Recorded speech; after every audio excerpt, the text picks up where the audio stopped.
எங்க அக்கா கரிஷ்மாக்கா நல்லா மட்டன் சோறு தின்னு தூங்கிட்டு இருக்காங்க. நான் என்ன பண்ண போறேன்? இந்த சொம்புல இருக்கிற தண்ணிய மூஞ்சில ஊத்த போறேன். என்ன நடக்கும்னு எனக்கு தெரியாது, உங்களுக்கு தெரியாது. போய் ஊத்துனா அடிச்சிருவாங்க. வரியா என் கூட? அவ்வளவு என்டர்டெயின்மெண்டா இருக்கும். நான் வரல, நீயே போய் ஊத்தி நீ அடி வைக்க.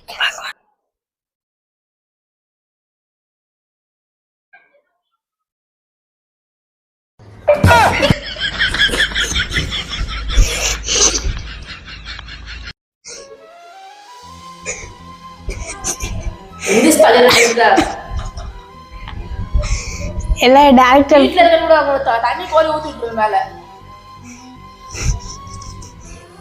திருஷ்டி ஒன்றும் தெரியாத புளி மாதிரி உட்காந்துருக்கா. நான் எனக்கு அக்கா கரிஷ்மாக்கா இதெல்லாம் நான் சொல்லி அக்கா நான் பண்ண மாட்டேன் தான்க்கா சொன்னேன். கரைச்சி தான் பண்ணு போக